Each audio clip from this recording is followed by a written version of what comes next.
Dalam sejarah Islam, Abu Ubaidah bin Jarrah adalah sosok sahabat Nabi Muhammad SAW yang penuh dengan kejujuran dan integritas. Ia merupakan contoh nyata dari seorang pemimpin yang dapat dipercaya dan dihormati oleh umatnya.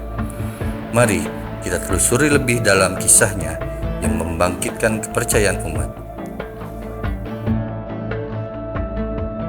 Anas bin Malik mengutip sabda Rasulullah, "Sesungguhnya bagi setiap umat ada orang terpercaya, dan orang terpercaya kita, wahai umatku, adalah Abu Ubaidah."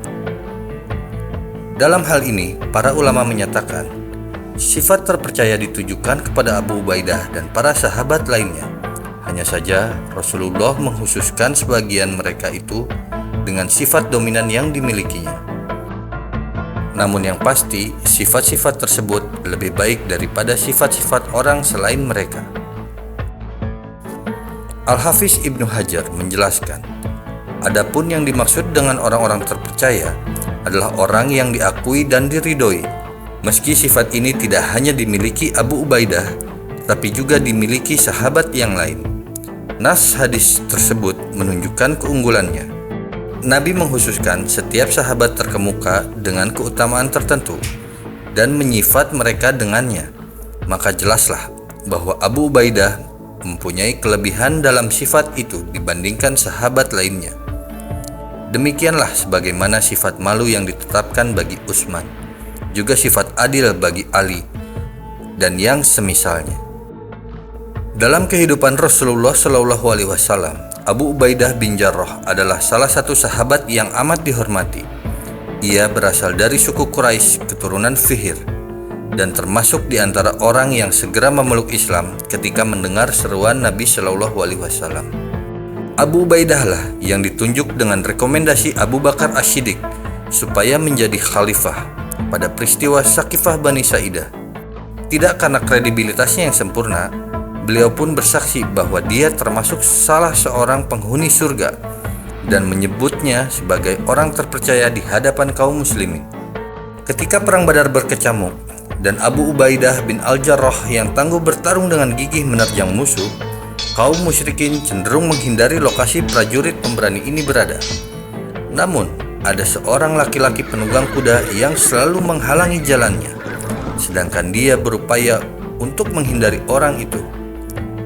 Dan ketika laki-laki itu mendekat, tanpa ragu dia menerjangnya laksana seekor singa buas hingga membunuhnya dengan ganas. Tahukah Anda siapakah orang kafir yang terbunuh itu? Dialah ayah kandung Abu Ubaidah.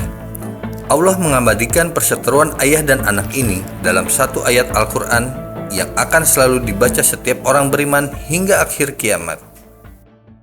لا تجد قوما يؤمنون بالله واليوم الآخر يوادون من حاد الله ورسوله ولو كانوا آباءهم أو أبناءهم أو إخوانهم أو عشيرتهم أولئك كتب في قلوبهم الإيمان وأيدهم بروح منه ويدخلهم جنات تجري من تحتها الأنهار خالدين فيها رضي الله عنهم ورضوا عنه أولئك حزب الله ألا إن حزب الله هم المفلحون.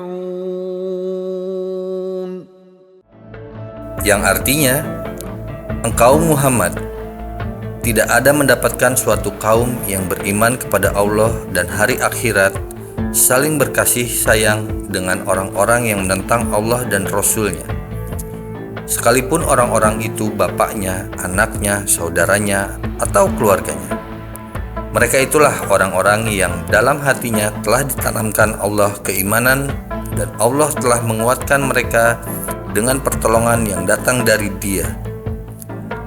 Lalu dimasukkannya mereka ke dalam surga yang mengalir di bawahnya sungai-sungai.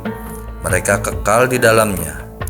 Allah ridho terhadap mereka dan mereka pun merasa puas terhadap limpahan rahmatnya. Merekalah golongan Allah. Ingatlah, sesungguhnya golongan Allah itulah yang beruntung. Abu Ubaidah berdiri tegak di barisan Rasulullah SAW dan para sahabat, sementara ayahnya berada di barisan musyrikin. Meskipun Abu Ubaidah berusaha menghindari ayahnya, namun mereka ditakdirkan untuk berhadapan dan Abu Ubaidah pun merobohkan ayahnya. Sewaktu perang Uhud, tatkala pasukan pemanah mengabaikan peringatan Rasulullah, kaum muslimin menjadi sasaran empuk kaum musyrikin. Dengan strategi jitu, memanfaatkan kelengahan para prajurit di atas bukit tersebut, pasukan musyrikin mampu mengembalikan keadaan. Kaum muslimin diserang, didesak mundur dan dibunuh sesuka hati. Pada hari inilah ujian dan seleksi diadakan, dan Allah memuliakan siapa saja yang dikehendakinya untuk mati syahid.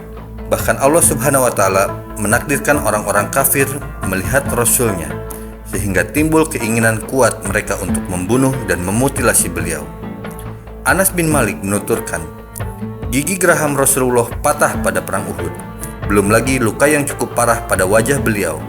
Ketika menyeka darah yang menetes darinya, beliau berkata, akankah suatu kaum yang mewarnai wajah nabinya dengan ini beruntung, padahal dialah yang menyeru mereka kepada Rabb.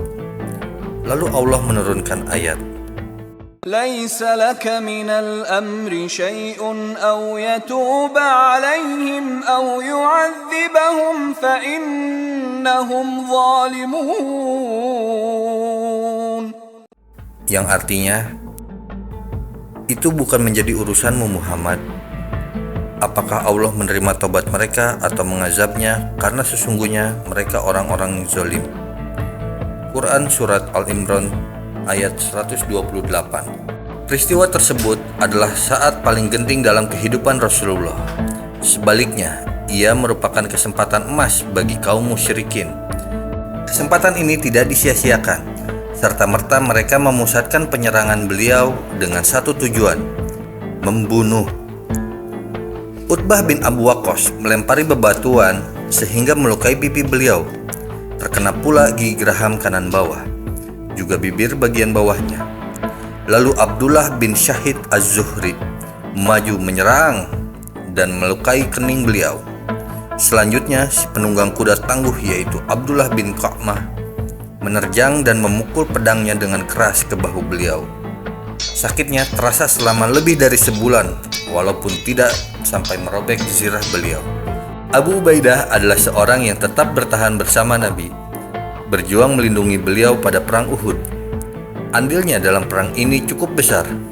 Pada waktu itu, dia mencabut 2 lingkaran besi penutup kepala yang menancap di pipi Rasulullah akibat serangan orang kafir tadi. Ketika itulah gigi serinya tanggal, namun gigi-gigi di depannya menjadi bagus karena itu. Bahkan ada yang berkata, tidak seorang pun yang gigi depannya menjadi lebih bagus setelah tanggal daripada Abu Ubaidah. Lihatlah, semoga Allah merahmati Anda, bagaimana adab dan akhlak Abu Ubaidah yang begitu tinggi. Dia enggan mencabut 2 lingkaran penutup kepala itu dengan tangannya, agar tidak menyakiti Rasulullah. Dengan mulut dia mencabut keduanya, sehingga 2 gigi serinya tanggal. Abu Ubaidah senantiasa mengikuti peperangan bersama Nabi, tetap tegar laksana gunung dengan mengusung keimanan yang tidak dapat digoyahkan oleh angin, tidak pula oleh badai. Beliau sangat mencintainya, serta sangat bangga terhadapnya. Diriwayatkan dari Abdullah bahwa dia bertutur, aku bertanya kepada Aisyah, di antara para sahabat siapakah yang paling dicintai Rasulullah? Ummul Mukminin pun menjawab, Abu Bakar, Umar, Abu Ubaidah bin Al-Jarrah. Pada saat itulah Abu Ubaidah mendapat gelar Amin al-Ummah atau kepercayaan umat dari Nabi Muhammad SAW. Abu Ubaidah adalah sahabat yang setia dan ikut serta dalam semua peperangan bersama Nabi SAW. Ia mendapat julukan Al-Qawi, Al-Amin, yang kuat, yang terpercaya. dan diangkat sebagai panglima oleh Umar bin Al-Khattab. Kisah Abu Ubaidah bin Jarrah mengingatkan kita akan pentingnya integritas dan kejujuran dalam kepemimpinan. Meskipun dunia ini penuh dengan godaan harta dan kekayaan, namun kepercayaan dan integritaslah yang sebenarnya membawa kedamaian dan kebahagiaan. Jangan lupa untuk like, share, dan subscribe untuk video-video yang memberikan inspirasi dari kisah-kisah Islam. Sampai jumpa di video berikutnya. Wassalamualaikum warahmatullahi wabarakatuh.